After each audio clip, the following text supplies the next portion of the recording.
I'm Adam Grant, and this is Taken for Granted, my podcast with the TED Audio Collective. I'm an organizational psychologist, and my job is to rethink how we work, lead, and live. My guest today is familiar to listeners of Work Life, actually to pretty much anyone who listens to podcasts or reads books, Malcolm Gladwell. Malcolm and I find ourselves on stage together about once a year, and he's my favorite sparring partner. It's the closest I'll ever come to being the Karate Kid or Rocky Balboa. A few weeks ago, as part of the tour for my new book, Think Again, Malcolm and I did a live chat on the audio platform Clubhouse about what we're rethinking. It built on a rollicking discussion we had back when Malcolm was on tour for his most recent book. So we're going to do something unusual here. We're going to play the highlights from both conversations. In the fall of 2019, I hosted Malcolm in my Authors at Wharton series. He was launching his book, Talking to Strangers. It's about why we misread people who we have limited information on. The book discusses judgments that police officers make, especially of people of color. And although the world has changed some since we recorded that conversation, I think you'll find many of Malcolm's observations on race particularly prescient. I came in thinking about some of the interesting tensions between his books. Blink was about how surprisingly accurate our snap judgments can be, but Talking to Strangers is about how inaccurate they are. And Outliers was about how the rich get richer, but David and Goliath is about how the underdog can beat the favorite.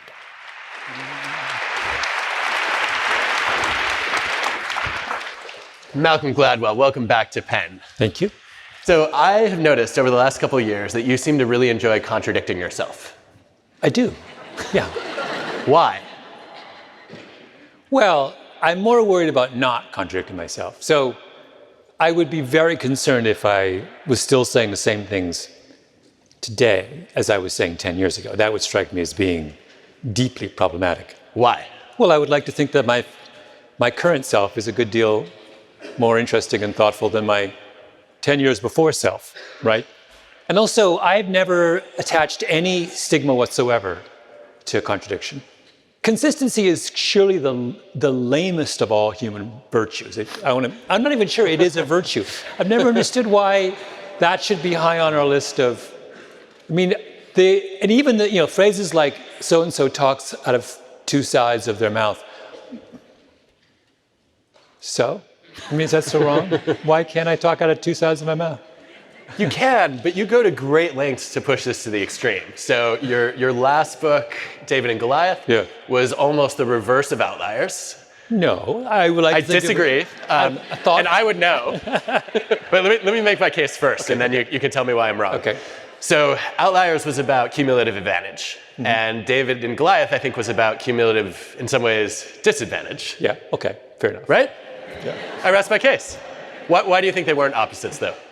Well, they were I thought that David and Goliath was a gentle corrective to the excessive enthusiasm that greeted Outliers. So I was like, and then sometimes when you write something, you're like, am I sure? And so you want to kind of go back and noodle around a little. And because, even the most thoughtful of observations contains an opportunity for joyful contradiction. That's to say, not nasty contradiction, but, you can make an observation and you can say, here are all the interesting exceptions. And sometimes the pile of exceptions gets so high that it's almost as high as the initial interesting observation. And that's the kind of situation that I kind of like. Okay, so you found yourself in a new one of those now. So I read Talking to Strangers and felt like this is kind of the reverse of Blink in many ways. Well, now, interesting you should say that. This is one case where I don't believe I'm contradicting myself. Why not? Because what is the last story in Blink? Amadou Diallo. It's the last major chapter in Blink is about the shooting of Amadou Diallo, a young African man in the Bronx who is a group of police confront him outside of his home and make a series of snap judgments of him that are all entirely wrong and shoot him dead. Okay, what is the opening story of Talking to Strangers? The story of Sandra Bland, a young African-American woman who's pulled over by a police officer who makes a series of catastrophically bad decisions about her, and she ends up dead. I think of this as a continuation. This is part 2 of Blink. This is a sequel. This is a sequel. So Blink was a kind of journey through snap judgments that began with, well, when are they good? And then slowly began to kind of explore the notion that actually they're only good in a very, very limited set of circumstances, and they're mostly kind of troubling. And by the way, it astonished me how few people, and this maybe is a tribute to how badly that book was written, how few people understood what I was doing in that book. Like actual serious professors of psychology. I was once on a train to Boston and I sat next to a neuroscientist. So like, I mean, with all due respect to what you do, Adam, the neuroscientists are like way up there, right? That's where like your high IQ guy goes, right? So I'm sitting next to a neuroscientist. I have so many thoughts right now. And he says to me, yeah, I really disagreed with your book, Blink. I read the first chapter and I was like, I can't go on. I said, well, the argument evolves. And if you finish the book, you might have a more thoughtful understanding of where I was going with it. If neuroscientists can't figure out what I was doing in Blink, what hope is there for the rest of us? I think you're giving neuroscientists a little too much credit.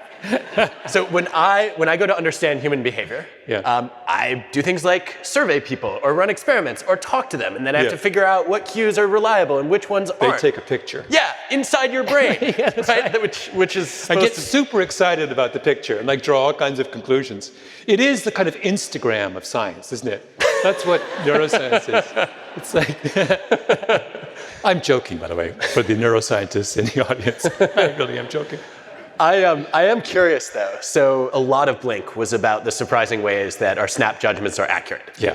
What happened to change your mind? There's been a lot of really interesting science since I wrote Blink. So Blink comes out in 2004. It's 15 years later. In Blink, I was quite taken with this notion that facial expressions were a universal and reliable cue to the way you feel in your heart. So the emotions in your heart are represented on your face as a billboard for the heart, right? That's an idea that Darwin puts forth and then is kind of popularized and becomes a consensus position in many ways in psychology for many years. Mm-hmm. Blink was very much taken with the original consensus, and this book is like, actually, now there are all kinds of people who are saying, wait a minute. And can I tell my favorite? My favorite study on this one is, and this is a German study, and it could only be a German study, just so you know. Conduct a study where they lead you down a long, narrow corridor into a room where you're asked to read a passage of Kafka, of course. Right? It was either Kafka or Nietzsche. They were like, well, which one? There's no other possibility in a German psychological study. I'd quit the study right there. But, That's right. Yeah. But they continue. That's right. You read the passage of Kafka, you answer a series of questions, and then they say you're free to leave. So you open the door to go back down the long, narrow hallway, only it's not a long, narrow hallway anymore. They have moved the partitions that made the hallway, and on a chair is sitting your best friend, looking at you balefully, right? And the question is, what do you do when you see this? You've just been reading Kafka, you think you're about to go home, and all of a sudden it's, whoa, right? So the first thing they do is they ask you, after you like go, whoa, what are you doing here? They ask you, well, how surprised were you on a scale of 1 to 10? And everyone says, 8.5, 9, totally surprised. Then they say, what do you think your face looked like? And they say, well, my face must have shown surprise. I must have been this, right? Jaw drops, eyes go wide, eyebrows go, boom. They show you the videotape of your face. And what they find is that the actual videotape of your facial expression at the moment when you were registering 8.5 or 9 on a scale of 10 of surprise, your face shows no such thing. Some people maybe do a little bit of an eyebrow raise. A lot of people just let them look like, oh. So the idea that our face is a reliable cue to the way we feel is a fiction created in part by Hollywood and in part by Darwin, who spent too much time looking presumably at dogs or whoever. I don't know who he was using. So I have to say, when I first read this research, I thought, okay, this is kind of an interesting finding, but I don't know if I'd buy the interpretation of it. Because we also know that people are remarkably bad at judging their own emotions, especially if they're low in emotional intelligence. Mm-hmm. And so it's possible, in fact, that many of them thought they were surprised when, in fact, they weren't. Or they only concluded that they were surprised later. You really think you could come out of... Maybe they were terrified. Kafka is really unsettling. And then the room, I don't know. Oh, but so something should be on their face. Maybe. Maybe. It's hard to imagine they feel no emotions in that situation. No, I just wonder if there's a lag between the emotions they're feeling and the ones they display.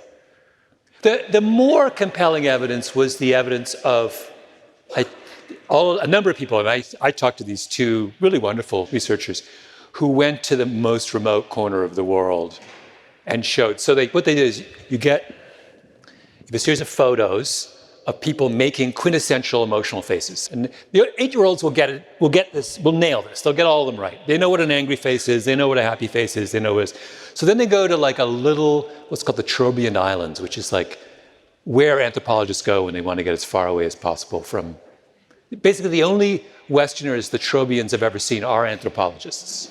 It's a very, very curious. So they have actually a weird sense of what the Western world is like. They think the Western world actually is just a large group of nerdy academics. Like that's their notion. And their mental picture of American society is like guys in tweed jackets. And, so the Trobriand people at this are like unbelievably terrible.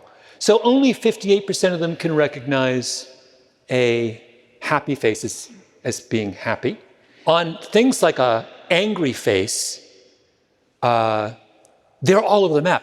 A huge percentage of them think an angry face is a happy face, and an angry face is a fearful face, which is the opposite of anger. I mean, it really goes to show you how culturally imprinted a lot of these things are. And my favorite is they completely have no understanding of a surprise face, because for them, surprise is it's a sound. It's not an expression at all. So I have to say, though, when I think about that, I never thought we were supposed to believe that facial expressions were that universal or that reliable as indicators of emotion, right? I think if you read the Ekman research, what he did was he said, hey, even if you go to a culture very different from your own, people will recognize some of the prototypical expressions at a rate that's better than chance. And that suggests that there might be some universalities in expressions.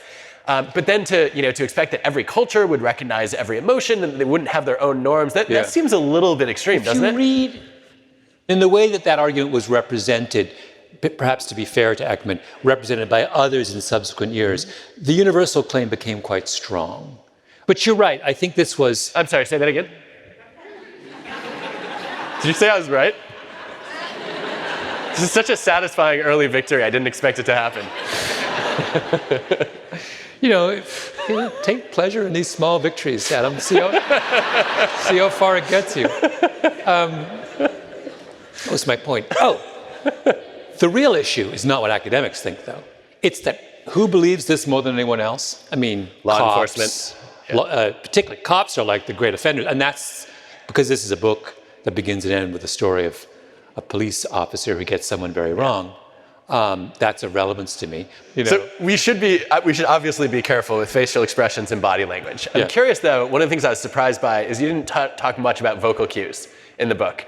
And there was a paper that Michael Krauss published recently that he led where it was 5 experiments where you have a chance to observe somebody expressing different emotions, both facially, body language, as well as vocally. Mm-hmm. And the finding was that if you close your eyes and you just listen to their voice, you read their emotions more accurately than if you're looking at their face too. And so I don't think we understand yet why this is, whether it's harder to control your voice, and so your real anxiety might leak, or whether there are aspects of the voice that are less likely to vary from person to person or culture to culture. But where have you come down on vocal cues? Should we trust them? I love the question, where do you come down on vocal cues? Where do you come down on one of humanity's major forms of communication? I don't know, Adam. I think I'm in favor of one of them. So I'm going to answer this question parenthetically because I'm now in the podcast business. I'm now in the vocal cues business. And why is the vocal cue so kind of emotionally resonant? Maybe part of it is that we are uniquely kind of susceptible or skilled in the way that we process auditory cues. Or maybe it is that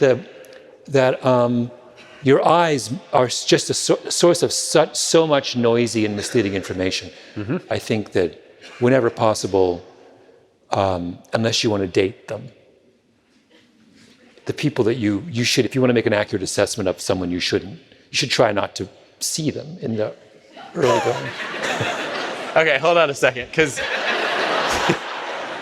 you went so far as to at least imply, if you didn't fully say, that parents should not even meet a babysitter and interview them before they hire them to watch their kids. I'm not a parent, so you obviously don't have children. But okay, so wait. Adam, you were talking earlier about contradictions. Let's discuss the contradiction that just came out of your mouth. So wait, I'm the contradiction? Keep going. You just said, with great gusto, talking about somebody who said the auditory cue allows you to be much more skilled at making sense of all manner of someone's character, et cetera, et cetera, et cetera. And then in the same breath, like not a minute later, you expressed outrage at the notion that you would not want to meet your babysitter. Well, I thought you just said the auditory cue was better. Call the babysitter up. You just said that was better. No, I want the behavioral cue. I want to see if they drive like a maniac into our driveway. I want to see whether they show up on time. When you're previewing babysitters, do you take them for a drive? I've never heard this before. You watch out the window and you're surreptitiously tracking their driving habits before they come in. How many babysitters are like squealing their wheels as they... Do you have some like incredibly long, winding driveway up there in wherever you live? We do, in fact. But I also want to see if they show up on time. Well, as I said, I'm not a parent, so this is all abstract for me. Clearly not. All I know is that when I was a child and we had babysitters, I did not want to interact with them. Why would I want to interact with them? My parents dragged some stranger into the house who's invariably annoying. I'd like to be left alone. This explains a lot right now. I understand the life you lead so much better. So I have some bones to pick. We can talk more about the book, but I know you wanted to talk about other things that we disagree on. So this has kind of been annoying me for 14 years. Okay. Because I think you first told me about it when we first met on your Blink tour. Okay. You've carried this festering annoyance around with you now for 14 years? It's almost a grudge, but not quite. Okay. So the issue is you wrote this whole book about how chance and luck and opportunity are much more important than we realize in shaping our success. And you didn't mention anywhere in the book that single best predictor that we have of anything we can measure is your intelligence, your cognitive ability. That's true across jobs. It's more true as jobs get more complex. And that's all luck, right? I didn't choose my intelligence. I was born into it. It's highly heritable. And so there would have been such a compelling chapter of that book that says, hey, you know what? How smart you are is one of the biggest determinants, if not the biggest determinant, of how your future is going to turn out. And guess what? That was kind of it was a lottery. I was just trying to get us to stop falling in love with people just because they have sky-high IQs. Which is fair. Yeah. But I thought it would have been a really interesting argument to say, hey, wait a minute, this thing that you have no control over is actually a big driver of your fame and fortune and your success. But you don't like that story, do you? Well, is it a story? I actually, in January, started a company with my friend Jacob to make podcasts. Pushkin? It's called Pushkin. We now have 16 employees. And the thing about intelligence is that it's not a scarce commodity. And so the things that predict success in that select universe have nothing to do with intelligence, but they are parallel to intelligence. So what I'm really interested in is conscientiousness and hard work and curiosity and flexibility and all those kinds of things. When I interview people for a job, they're all smart enough. You think so? Yeah. I'm way more interested in can you get your work done on time? So there are certain things, very particular things that I'm increasingly interested in and I think are really, really useful predictors of real success at the kind of granular level. So one is the kind of people's willingness to persevere past the point of pretty good. Now that does not strike me as having anything to do with intelligence. In fact, a lot of really, really smart people I know don't persevere past the point of pretty good. But I really, really, really, really want to work with people who will do that. I'm thinking of someone in my podcast company right now. I have no idea what her IQ is. I assume it's super high. I have no clue. What I do know is that she's insanely good at this thing of pushing past pretty good. I will stop and say it's good enough, and she will not, and she's right and I'm wrong. And a lot of my podcasts they get into her hands and they go from B pluses to A pluses. And that, I don't know what that is. She has it. There are very few people who have that. And I do not think it's because she got double 800s on her SATs. Yeah, it sounds like she's a maximizer rather than a satisficer, and also sky-high achievement motivation. Yes. So, now, doesn't that suggest that your kind of highly reductive, very un-Adam-like, highly reductive obsession with intelligence needs some correction? No, of course not. Wait, but that has nothing to do with her being those two things, whatever they were, in the particular jargon you're using at the moment. That's not correlated with intelligence, is it? No, not at all. Okay, completely uncorrelated, in fact. Thank you. So of course I want both. My work here is done. All right. What else should we talk about, Adam? No, but in fact, I think this is interesting. We're at a place like Penn where intelligence is a filter. I've been wondering whether we should have intelligence diversity. And we should deliberately admit people who are not as bright as the average student or slower thinkers. Legacies. With what? I say you do, they're called legacies. Wow. Wait, why? So just before we go further, how many legacies in the room so we know? All right, no one's willing to raise their hands. I actually haven't seen the empirical data on whether legacies are less intelligent. Oh, did you not see the big study that was done that came out last week? No, tell us. Oh, so there was a paper published because of the lawsuit filed by Asian American students against Harvard University on the grounds that they were being discriminated against in the admissions process. Harvard was forced to turn over its admissions data, and the admissions data are super fascinating.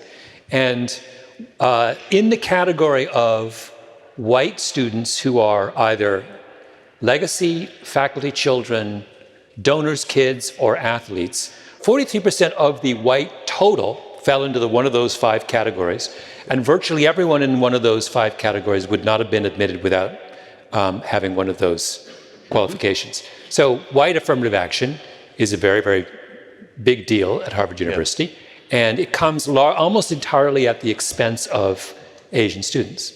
So to answer your question, yes, Harvard is actively practicing precisely what you are prescribing for Penn.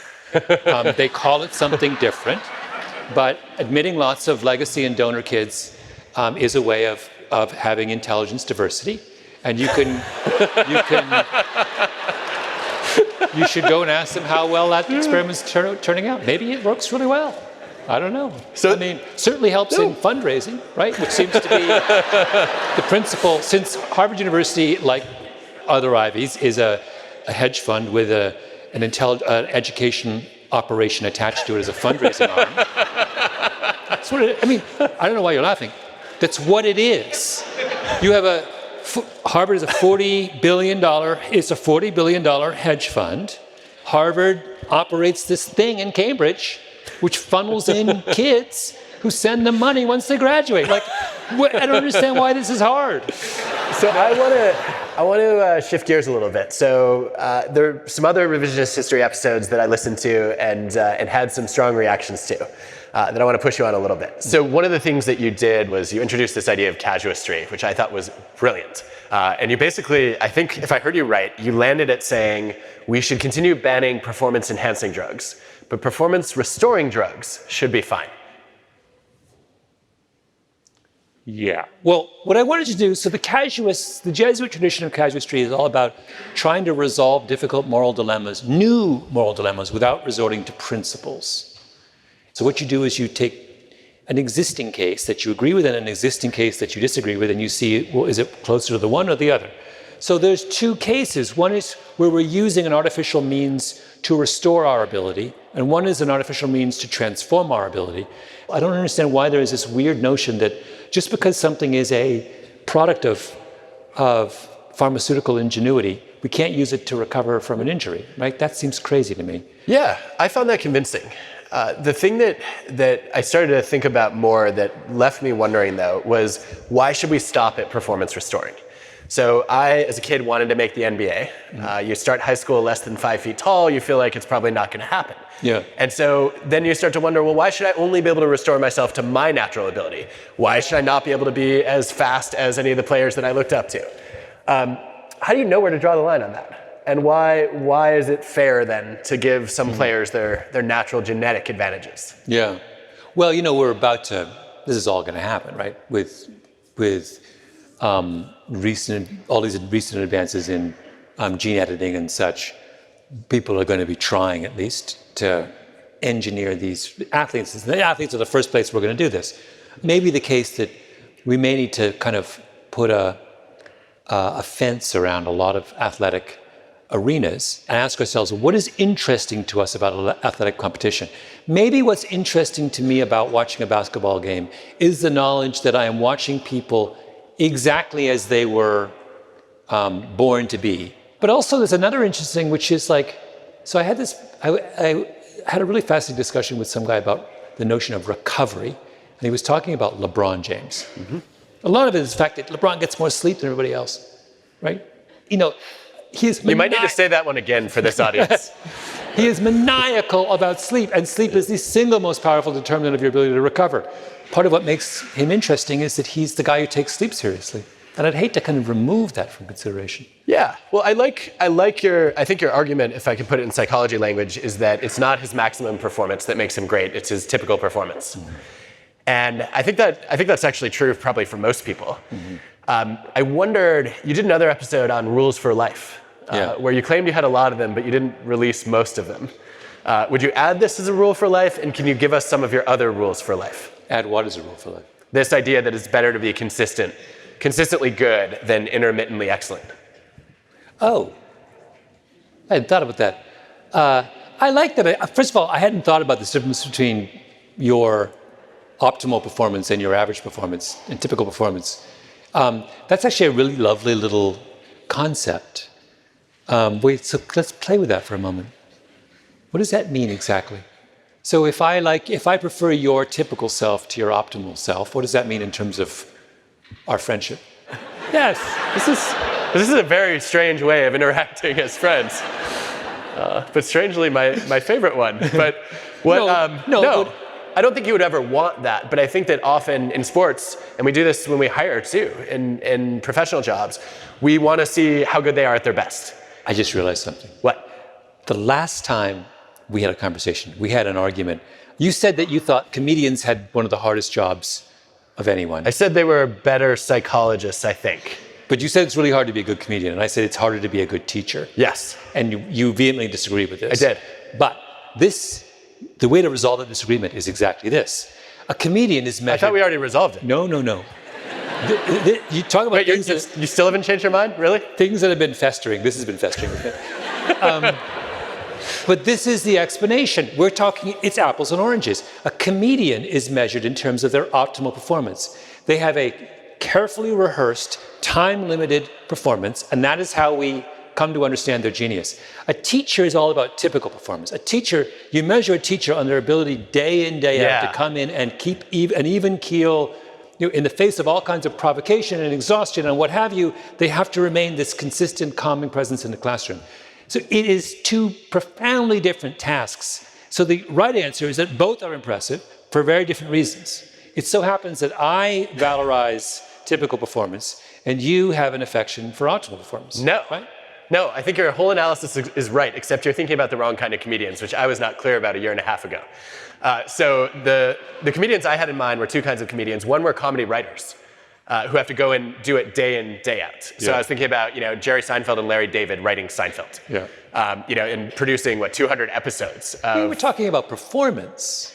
Yeah, but that is their performance, right? Is to actually create the script. Yeah. And then the other was improv comedy, where you have to do it on the fly. And you get judged on every single idea that you make up. But improv is still optimal performance. It's not typical performance. It might be. Unless the improv lasts for weeks, in which case it's a whole different matter. Yeah, but I was thinking about aggregating somebody who's good at improv night after night. But wait, right? but you also something interesting about hiring people. So you're right, the job interview is measuring optimal, when in many cases we're interested in typical. Yes. So how would you change hiring for your department at Penn if you were interested in typical? Wait, I'm interviewing you here. What's going on? No, this is interesting. You're asking me questions? Yes. Tell me what typical hiring looks like if you did it at Penn. What are we hiring for? Faculty, staff? Faculty. Faculty. So faculty hiring, we first read all their research papers. Yeah. And decide whether their work is interesting and rigorous and important. That's optimal. That's not typical. Yes. Although if we have enough of them, we're starting to move toward how optimal is their typical or vice versa. Yeah. And then we have them come in and do what's called a job talk, where they present on their new research to a group of faculty. And we interrupt a lot and grill them on their findings. And then we get a taste of how they handle criticism, of how they perform in front of an audience who's actually often tougher than our own students. Yeah. That's optimal, not typical? Probably, yeah. Yeah. But then we also look at their teaching evaluations and their student feedback, and that I think is more typical. Yeah. Yeah. I think I have some lightning round questions. Okay. Are you up for them? Yep. Okay. Favorite book you've read this year?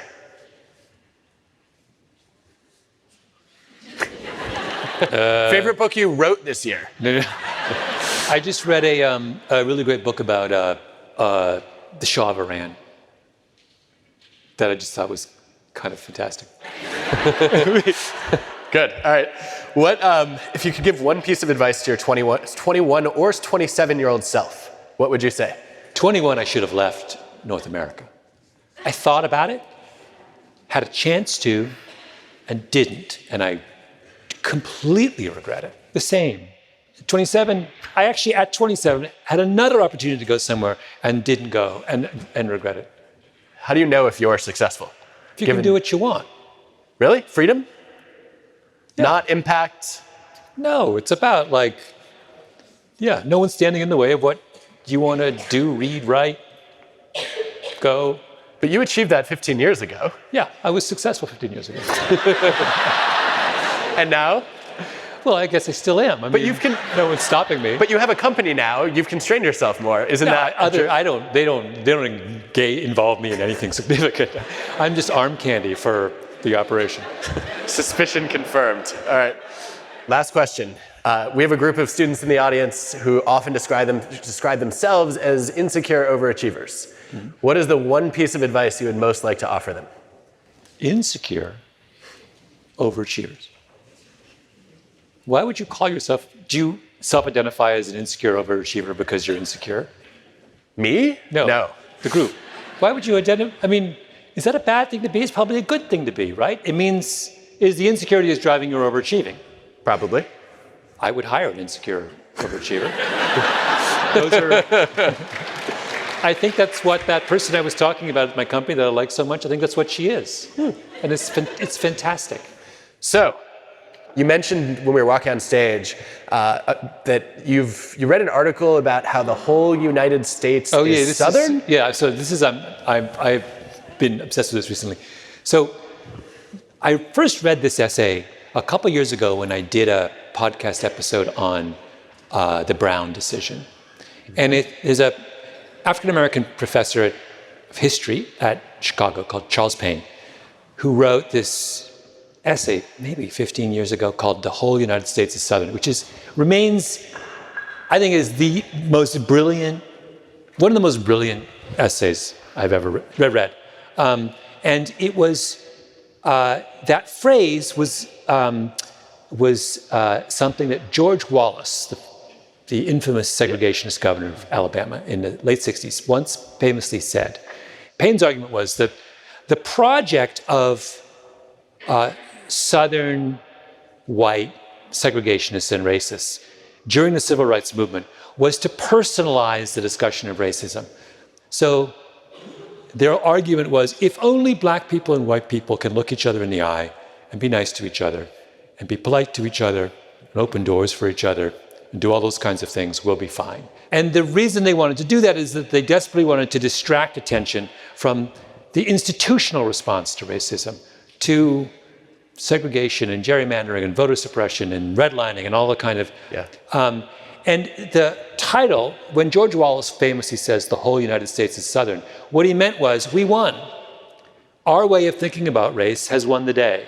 That we can distract everyone with arguments and little petty discussions about conduct such that they'll stop talking about institutional questions. So why does this come up for me? Well, my book only considers the question. The book begins and ends with the infamous case of Sandra Bland, right? The young black woman who's pulled over by a police officer. And I'm talking about the broader problem we've had with these encounters between African Americans and law enforcement. But I don't talk explicitly about race, or I don't talk explicitly about whether or not the cops who are confronting these African Americans are racist. That question is absent from the book. Why? Because I wanted to talk about this entirely along structural terms. I wanted to talk about what are the institutional mechanisms that create these fateful encounters between African Americans and law enforcement. I don't want to fall into the whole United States of Southern problem of saying, oh, that case is about a racist cop, because whenever we draw that conclusion, we think we're done. We're like, well, what are you going to do? Guy's racist. So sorry about that. Next time we'll do better. We say that, and because we keep saying that, this problem does not get better. This issue has been going on in this country, hundreds of years, right? And if you look actually at the numbers, we've had pretty consistently for a long time now about 1,000 deaths every year of civilians at the hands of law enforcement. That is way out of sync with other Western democracies. We're not making any progress on this.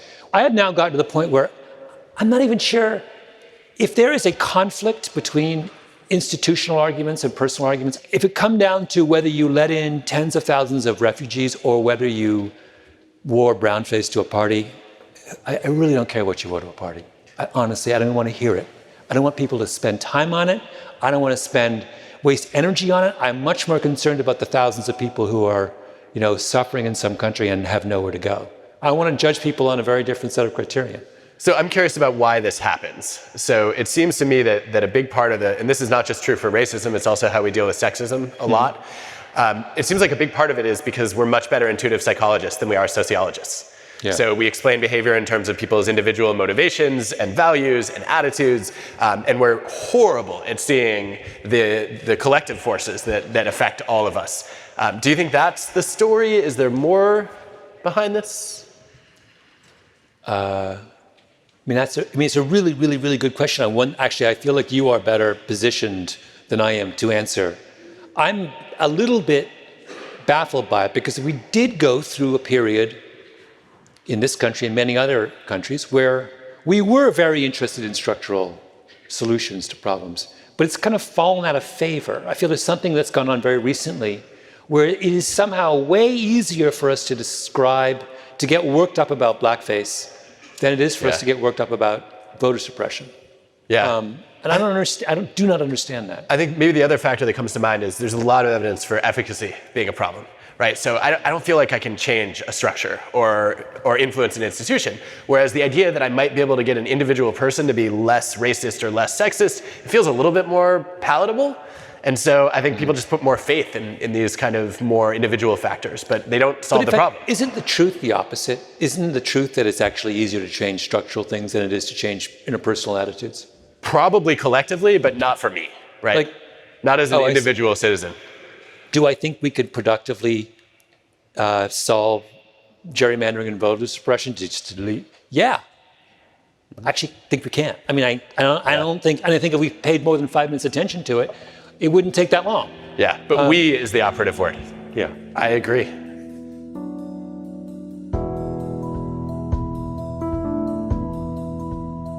Since Malcolm and I talked, the police brutality against George Floyd, Breonna Taylor, and too many others has led many people to reflect on how they can become anti-racists. One of the most important lines of research I've read is by Miguel Unzueta and Brian Lowry. They find that seeing racism as an individual problem allows white people to distance ourselves from it. Not me, I'm not prejudiced. I don't believe any group is superior or inferior. Recognizing it as an institutional problem requires us to admit that we've benefited from unfair systems, or at least haven't been held back based on the color of our skin. We'll have more on this topic this season on Work Life.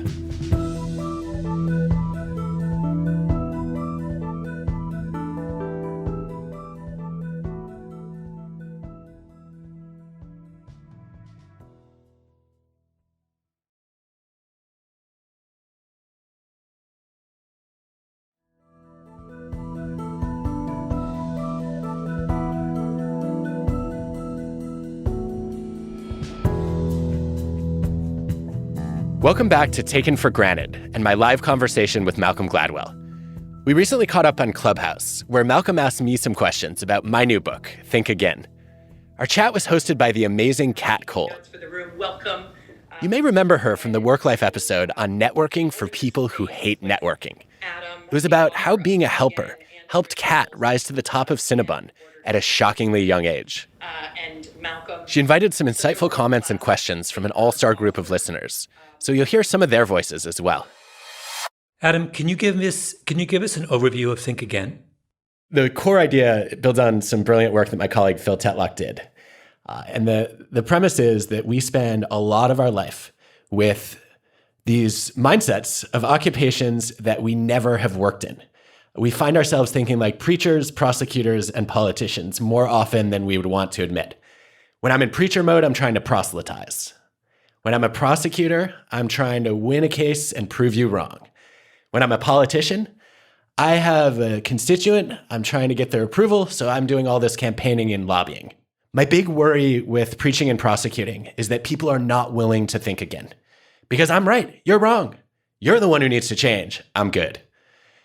When people are in politician mode, they look a little bit more flexible, but all they're doing is they're flip-flopping what they say in order to communicate what they think their audience wants to hear.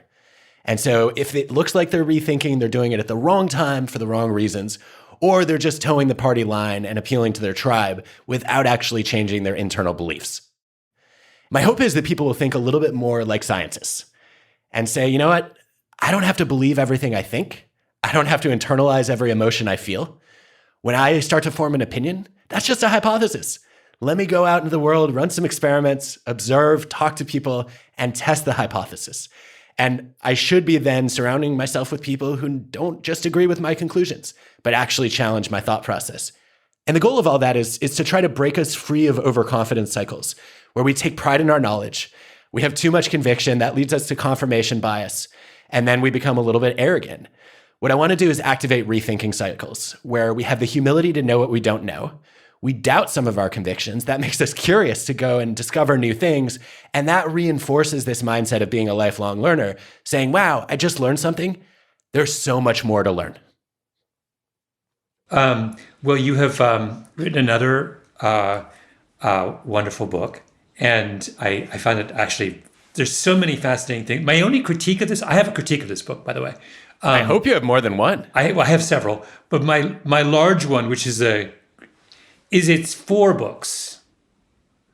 I'm reading this book. I was like, why you're like jumping ahead to the next idea, and I'm not done with the one you're on. Either you have to like, slow down and write and chop your ideas into pieces and devote, or you have to write longer books. You can't keep doing this and like raise. Anyway, it's a very mild. It's flattery disguised as criticism. But I wanted to start, I kept thinking when I was reading this book, how does this fit in with Adam's previous books? And I'm wondering, do we have a kind of emerging Adam Grant philosophy of life? Can you talk about, how does this one fit with your previous books? I think it's an interesting question, and I will accept your backhanded compliment any day. Thank you for the enthusiasm and also the criticism, which I look forward to more of. I guess this book is sort of a meta book in that in each of the books I've written before, what I've tried to do is I've tried to get people to rethink something that I think that they've gotten wrong, or maybe an assumption that's been incomplete. Mm-hmm.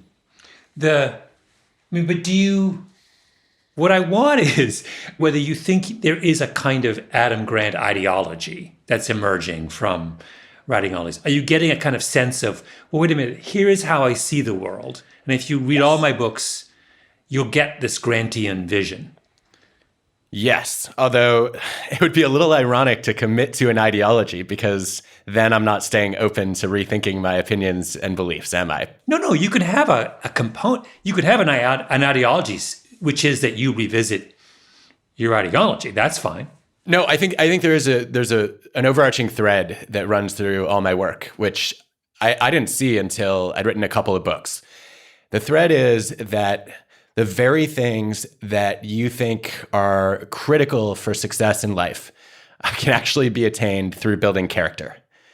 And I think that my work has looked at different kinds of character strengths and said, you don't have to choose between your goals and those virtues, whether it's generosity or now it's humility. And so I guess what I'm looking for at large is a way to align character with achievement. How's that? Yeah. No, that actually, that fits with, that's what I've always sort of sensed. Well, why didn't you just tell me that a few years ago? Because then I would have understood who I was and what I was trying to achieve. No, but I'm curious. I mean, because I'm always very attracted to religious themes in things, to sort of particularly if they're kind of slightly sublimated. But it always struck me that there was some kind of moral case being made in your books that maybe you weren't making explicitly, but that there was something about reading your books that felt very comfortable to someone who was used to thinking about the world in terms of character, ethics, morality, those kinds of things. Like I was thinking, if I had a Bible study of evangelicals and I said, this week we're not reading the New Testament, we're going to read the works of Adam Grant. I think actually people with that kind of worldview would be very at home with the arguments that you're making. That's interesting. I love it when ancient wisdom matches up with modern science. And I think where the ancient wisdom often leaves me short is around, a lot, for me at least, a lot of the principles and recommendations that come out of religious traditions are missing the nuance about how do you actually do this in life, right? So yeah, of course you want to be a generous person, but how do you give to others in a way that prevents you or protects you from burning out or just getting burned by the most selfish takers around? Yes, I want to be humble, but I don't want to become meek or lack confidence. And so I think, I guess what I want to do in a lot of my work is try to use evidence to pick up where these higher principles leave off and ask, okay, what does it mean to do this without sacrificing, our ambitions? Yeah. But even that, I mean, that's why Christians have Bible studies. And that's why Jews study Torah, because the original texts are only the beginning, right? They require additional interpretation and understanding. They're not sufficient on their own. Otherwise, you wouldn't need to study them. When it comes to having those conversations about the ideas in those texts, I happen to love the tools of the scientific method as a way to figure out what's going to be effective for more of the people more of the time. Yeah. Am I right that this is your books are never explicitly personal, nor are mine. That's not the game we're playing. However, I feel like this book is more personal than previous ones. There were many more glimpses into you and your own personal evolution than I've seen in previous books. Is that accurate, first of all, or am I just imagining that? Definitely accurate. Why? So why is this book more personal? I think there are three reasons. The first one is that I decided to take a longer window to write this book than I ever have before. And I wanted to go and test out a lot of the principles that I was learning about and gathering data on. And that generated a lot of stories and examples, some of which I thought were worthy of sharing. The second reason was I felt like it's so easy to tell other people to think again. And I think one of the things I've learned about getting people to open their minds to ideas that they might be resistant to is that if you can show openness and model that humility, that they tend to follow suit. And I thought the more I could sort of show my cards and say, look, here are times when I've struggled to rethink things that I believed, or here are situations when I've just run into a brick wall and just kept running anyway. You could see how hard this is, that I often don't practice what I teach. And I thought maybe also if I shared those stories that maybe I would benefit from some of the principles of self-persuasion, which say that when you make an argument to convince somebody else, the person you're most likely to convince is yourself. And I thought I could activate some cognitive dissonance. And the more I talked about these ideas, the more I wrote about my own personal struggles with them, the more I would end up holding myself accountable and getting other people to hold me accountable for actually living them. And then the third reason is we sat down at the 92nd Street Y in 2016. And I remember your opening question when you interviewed me about originals was, why isn't there more of you in this book? And I said, well, hello, pot, I'm Kettle. You never write about yourself in your books. But I really spent a lot of time thinking about that. And I thought you, just by asking the question, sent a pretty strong signal that I should be willing to share more and open up. Yeah. Do you regret planting that seed now? No, I still want more.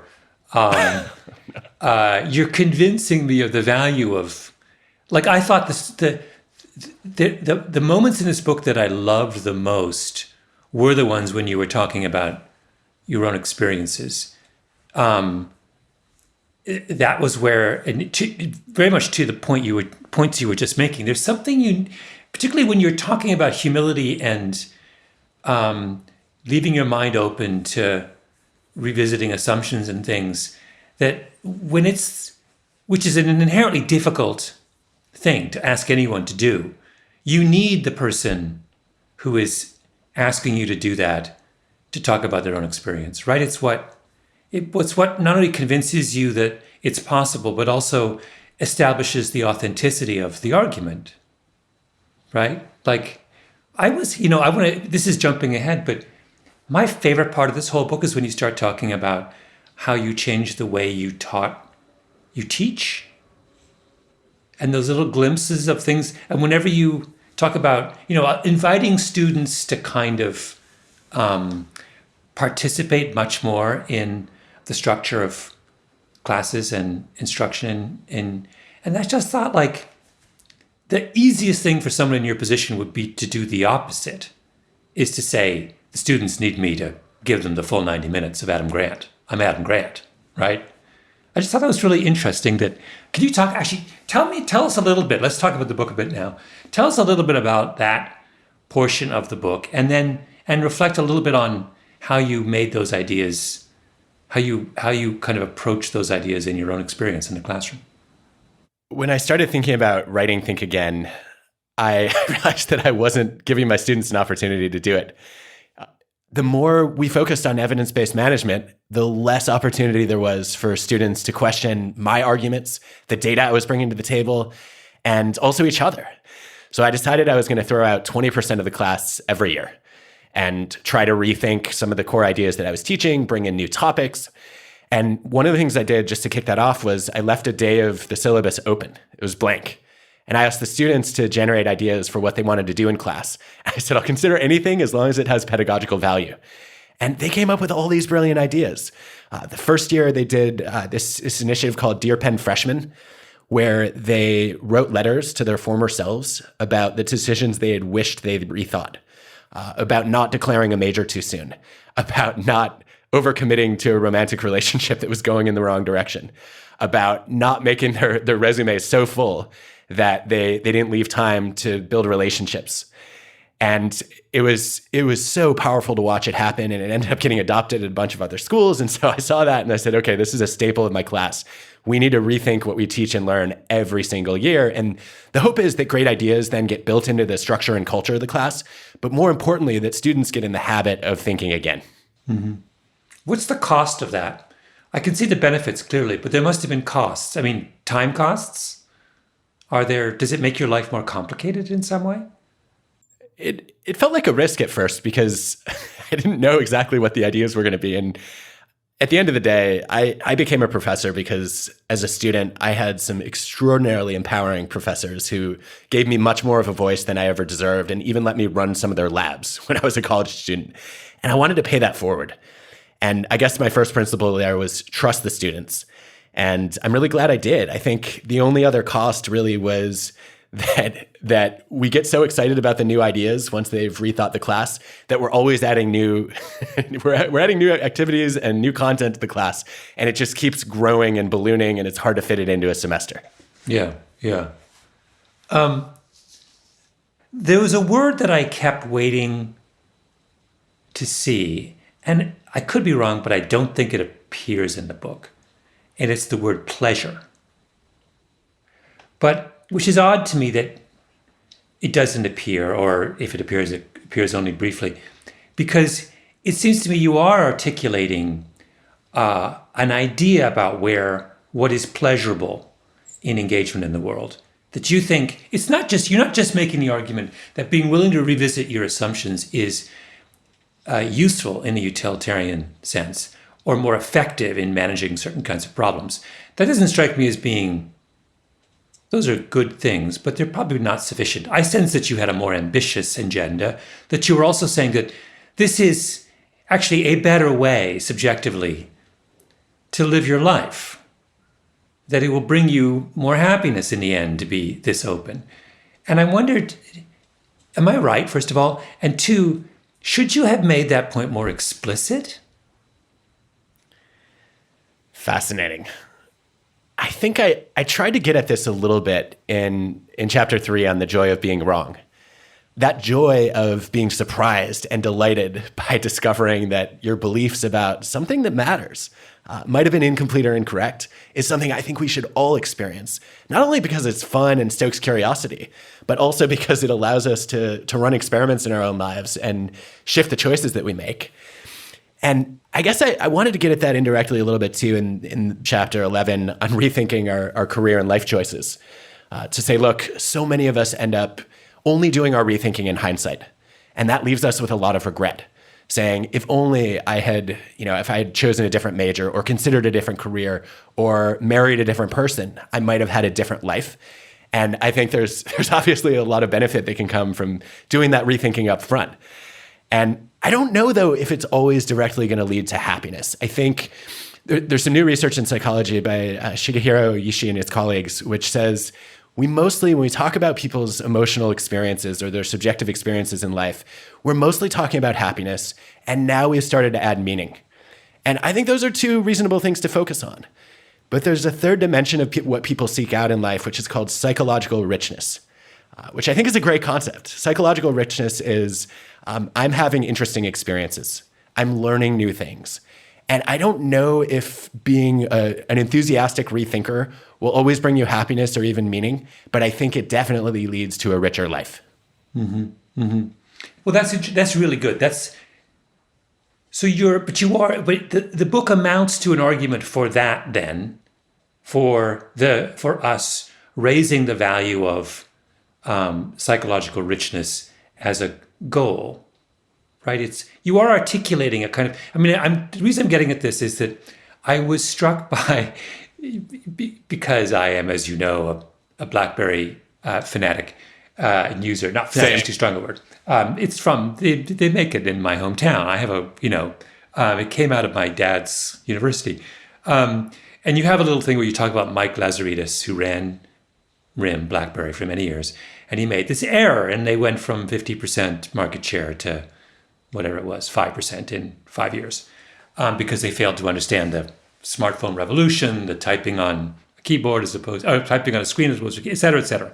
He was not willing to revisit his assumptions about what a smartphone could be. And I was thinking about that, and I was like, but when I go home sometimes to visit my mom, I sometimes see Mike Lazaridis, like buying books in the bookstore. He doesn't live that far from my mother. He's a very happy guy. He didn't have any regrets. I don't think he built this beautiful house with all these trees outside. I think he's like doing cool projects. He made himself, I don't know, $1 billion probably. At the end of the day, I suppose he could have, his shareholders might be upset that he didn't rethink his assumptions. But it was very hard for me to think of Mike Lazaridis as being a loser. And also, so what if he wrote it all the way down? He believed in a certain kind of aesthetic functionality in a phone. I happen to believe that too. Mike chose me over the many millions who wanted a phone that did everything. I don't know. Is that any different? And then, with this, I'll let you... I was thinking this in the context of, I'm also a fan of a deeply committed diehard fan of the Buffalo Bills. If you know anything about football, you know that is just has been for 30 years an invitation to masochism. Starting with Jim Kelly and Thurman Thomas, 4 Super Bowls, 0 wins. Exactly. Do I if I read your book one way, I would say, well, Malcolm, you should just rethink your football allegiances. They make no sense. Like, this is not working, this Buffalo thing. On the other hand, there's a certain pleasure in me sticking with them through thin and thin. But so, like, do you see what I'm getting at? Like, I do. Oh, there's so much to work with here. Okay, let me start by saying, I love that you are rethinking your claim that you've made to me several times in this friendship that you always root for the favorite, because the Buffalo Bills are definitely not the favorite. Yes, that's true. So welcome to the underdogs. It's about time you came around. Thank you. Secondly, on BlackBerry, I still want the keyboard back. I hate typing on a screen. I will never be as fast as I was. I'm not worried about Mike Lazaridis at all. What I'm worried about, and Malcolm, where is your empathy? Where is your compassion for all the people who lost jobs because RIM went under? They didn't go under. I mean, it basically did. How many people are working there now? Well, no. Well, actually, this is a sidetrack, but years ago, I wrote this piece about what happened when, I think it was General Dynamics, had a very large presence in Rochester, and they shut down their factory and left. This is in the 70s. And everyone in Rochester said, oh my God, this is the end of Rochester. And then this researcher, I forgot who it was, went back 10 years later and said, what happened to all the people who got laid off from General Dynamics? And he pointed out that the resurgence in the tech industry in Rochester was a direct result of all the people who were freed from General Dynamics and went on to do cool things. The exact same thing happened in Waterloo, my hometown. All the people who left RIM are the foundation of this incredible tech resurgence in Southern Ontario. So, Mike just educated a bunch of people about how to be entrepreneurs and how to think about. I think it's win-win for Waterloo. Anyway, it's a side point. No, I think you're right. I think that's a great point, and I'm feeling the joy of being wrong right now, because I think you can see the impact on the ecosystem if you go to Canada. I think there's a part of me though that I guess I also feel bad for you and me, because we want that keyboard. Right? I would love it if there was an iPhone competitor that worked a little bit more like the BlackBerry did. And so I feel like we're missing out on, frankly, some possible technological advances that didn't occur because they stopped producing products. But that aside, I want to turn the tables on you just for a second here. Wait. I have one last thing I want to say. Okay, go for it. What this book is a kind of rebuttal to Don Quixote. Don Quixote is everything that he stands for is something this book is refuting, right? This book is saying to persist in tilting at windmills, to persist in, the whole story of Don Quixote is Don Quixote continues to wage these battles that cannot be won. He will not rethink anything. And, that book suggests there's a kind of nobility in that romantic attachment to a cause, even in the face of. And you're saying, actually, no. Don Quixote's going to be much better off if he rethinks his position about being this chivalrous knight and starts scientifically examining his options, right? Like this book is the anti Don Quixote. I never thought of it that way, but I like it. I'm not saying you should always give up on your passions or let go of the causes that are important to you, right? I want people to stand by their principles, their core values. But I would be thrilled if more people were willing to say, look, I'm committed to a set of principles, but I'm willing to be flexible about the best plan to advance those principles. And I think that really requires us to think a little bit more like scientists and a little bit less like preachers or prosecutors or politicians who are convinced I'm right, you're wrong, and I'm only going to try to cater to my own tribe. And I think that forces us to scrutinize our plans, right? And ask ourselves, okay, is this going to be something that allows me to pursue my values? Okay, I do want to turn the tables on you here. Malcolm, one of the things I love most about your work and also your mind is how eagerly you rethink your assumptions. And I know probably your most discussed idea, which you're tired of hearing about by now, is what you called the 10,000 hour rule. Mm-hmm. I wondered how you've rethought that concept since Outliers came out. Well, I mean, there was my initial thing was I've rethought I should have written that chapter in a totally different way, because anytime you suggest an idea and then the response to it appears to misunderstand your argument, then you wrote your argument wrong. It's your fault, not your audience's fault. So clearly I didn't mean for 10,000 hours to be the dominant meme that emerged from Outliers, nor did I mean to suggest that it was the path to greatness. I was interested in it only because I was interested in the notion that if excellence takes a long time, then excellence requires a lot of help. If you're going to pursue something for 10,000 hours, you need a community of people helping you. Your mom's got to drive you to diving practice at 5 a.m. if it takes a long time to become a good diver, right? Or hockey practice at 4 a.m. or whatever. That was why I was in it, but I didn't make that argument. So I have beaten myself up over the way I wrote that chapter. But then I realized the way I have revisited it is, the other thing I didn't think about was that standard, let's suppose it's true, then it's hackable. So I presented it as a kind of something cast in stone, as opposed to an observation about a particular way of learning. So the next question is, well, is there a way to do it faster? And the answer is yes, there is.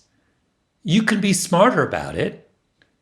And, online chess allows people to become very good at chess a lot quicker than playing in chess clubs, because you can calibrate your opponent perfectly and you can play many more games. So there's all kinds of, and I can imagine a curriculum we could go in and I think it's already happening. I've seen data on this in medicine now. By redesigning curriculum and redesigning medical technology, it's possible for surgeons to reach levels of high expertise much quicker. Learning curves have changed. The shape of them have changed. And I spent actually no time in the book talking about what is the most exciting aspect of 10,000 hours, which is, okay, can we get it down to 5? Right? That's what's interesting. And I was off on this other. So yeah, I have thought a lot about it. That's fascinating. I guess as a follow-up on that, I'm sure you've seen the Brooke McNamara meta-analysis showing that deliberate practice effects don't look like a rule. They vary by person, but also by field. And if I remember the data correctly, you can explain 21% of the variance in music performance by how much practice people do, 18% for sports, but less than 1% for professions. And I found that surprising. I would have expected the opposite. I would have thought, okay, in sports, there's a certain level of raw physical talent that you need, and there might be limits to how much you can gain from practice. Whereas in any profession, you mentioned surgery, I can study, I can learn, I can work on my skills in a way that's much less dependent on, on my innate talent. What do you make of that, and what does it mean for thinking about how much practice we need in order to become experts or excellent at anything? Well, it's funny. My answer to that question has changed since reading your book. Uh-oh. No, because now I think, well, there's another dimension here, which is, let's go back to our surgeon. So do surgeons have the kind of mindset that you're describing? If they do, if they are people who are willing to admit to their mistakes, to rethink the way they do things, to keep their mind and practice turning and churning over the course of their career, then the benefits to experience are very different than if they have a certain way of doing things and they never revisit them. So now I'm much more interested. I'm not interested in raw numbers about how much time has they spent and what are their outcomes. Now I'm interested, well, who are they?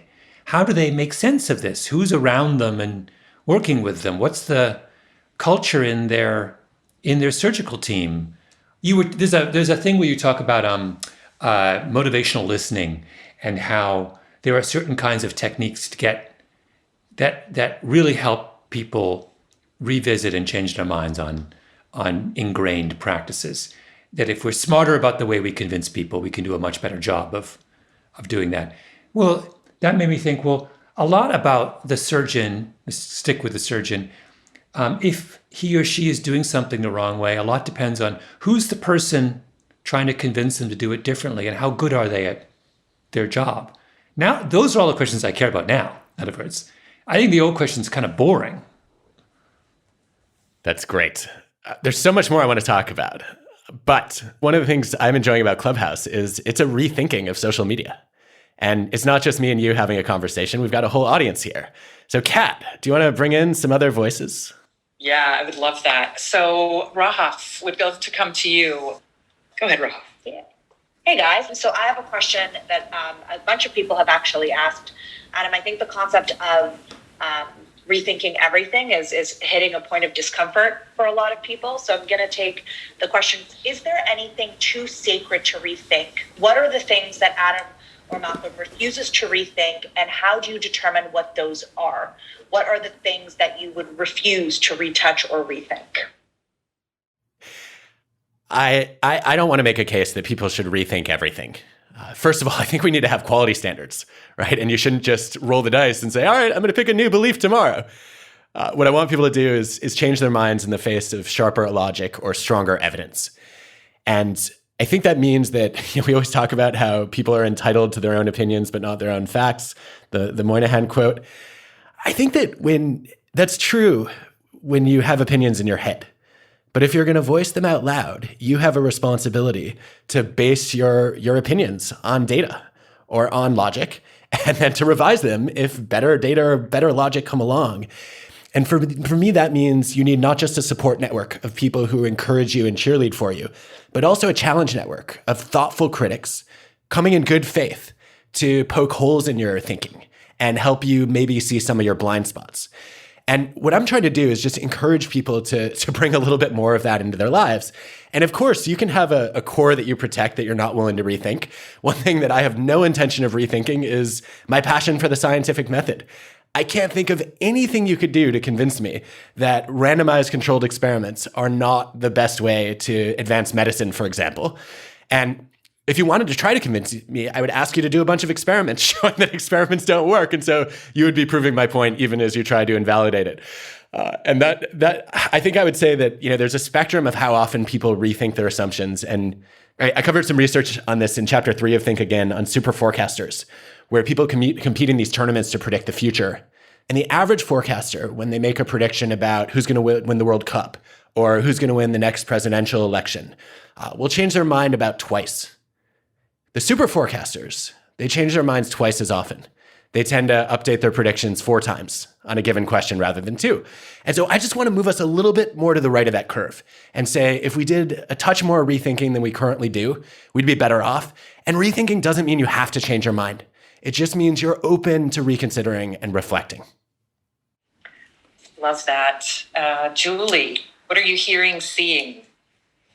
Yeah, so can you share, Adam, the tactical steps that you take during your week to think, to rethink? What are the actions you take? And Malcolm, being inspired by the book, are there steps that you're taking? One of the things I've done differently after writing this book is anytime I've ever given any kind of performance, whether somebody read an article of mine or I gave a speech or they were ready to give me feedback on a podcast episode, I've asked, what's the one thing I should do differently? And sometimes it's been like pulling teeth to get them to answer. And I've even had to criticize myself out loud to get them to respond, to show that I really mean it and I can take it. And I've changed my question now. What I like to ask people is, what's something I should be rethinking? And it's an invitation to let me know if you see any assumptions I've made that you think are incomplete or incorrect. And that, I guess that's the social part of this. The more personal part of this is, for years, I've been advising students to schedule a career checkup twice a year in their calendars.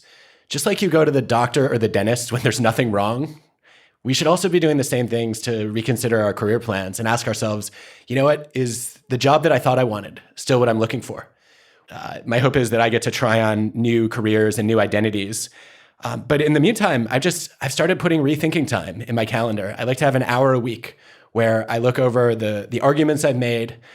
the arguments I haven't listened to carefully enough, and ask myself what I should be questioning. And I think making it a habit has made it much more real. Malcolm, what do you do to rethink? Well, it's funny. I realize it's built into the writing process for me, and that over the years, I've realized that there are enormous benefits to postponing. There's always a moment when you write something when you have to decide, okay, this is going to be what I'm going to say. This is my argument. This is my line. And I've realized there's huge benefits to postponing that moment as late as possible. So I will sometimes substantially revise not just the way I make an argument, but the argument itself.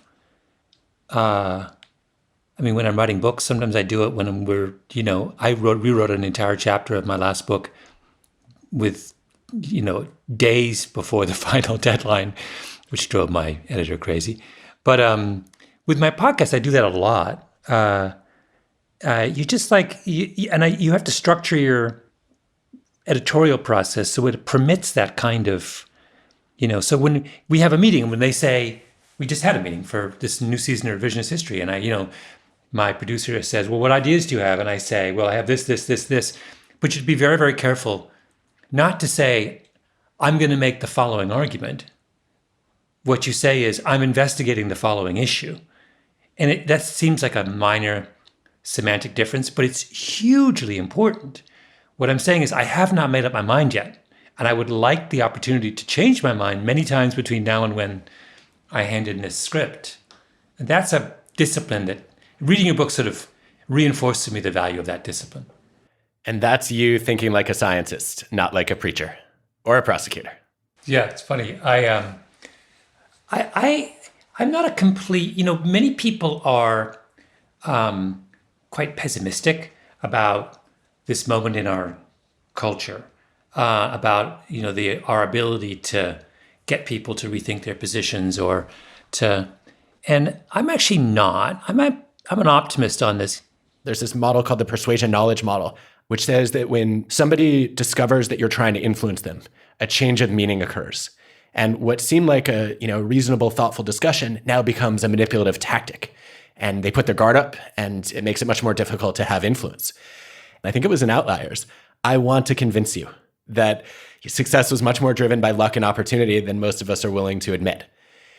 And I thought it was such an interesting strategy because it went against what I thought I knew. And I thought the transparency, Malcolm, that you brought in just telling the reader what you wanted to convince them of was so refreshing. And I decided to do a little twist on it when I was writing Think Again and say, you know what? I don't want you to agree with all my conclusions. I just want to make you rethink some of yours. And then the rest is up to you.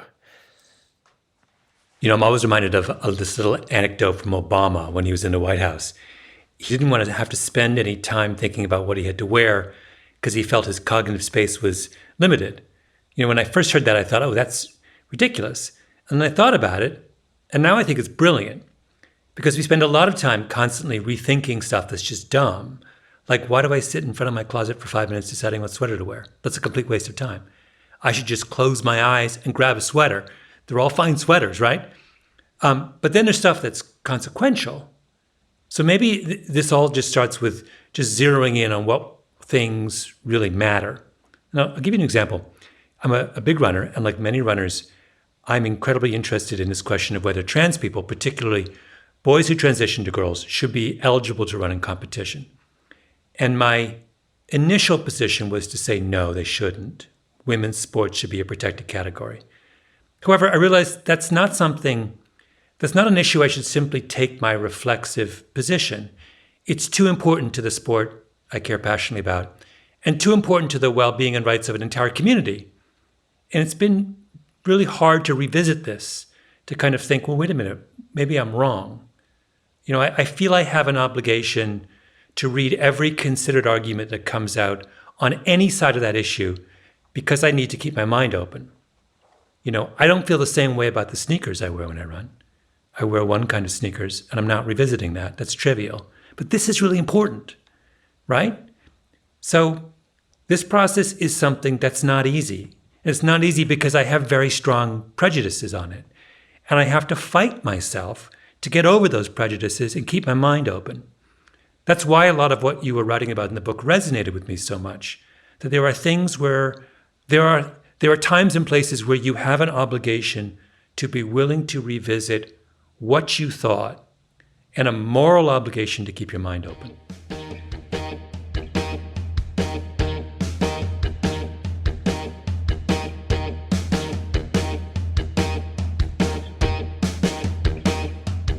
Taken for Granted is part of the TED Audio Collective. The show is hosted by me, Adam Grant, and is produced by TED with Transmitter Media. Our team includes Colin Helms, Greta Cohn, Dan O'Donnell, Jessica Glazer, Joanne DeLuna, Grace Rubenstein, Michelle Quint, Ban Cheng, and Anna Phelan. This episode was produced by Constanza Gallardo.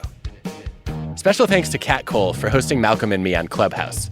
For their thoughtful contributions during the conversation, gratitude to Catherine Connors, Paul Davison, Mona Hamdi, Denise Hamilton, Rahaf Harfouche, Mir Harris, Harold Hughes, Steph Simon, Swan Sit, Chandra Washington, and Julie Wenna.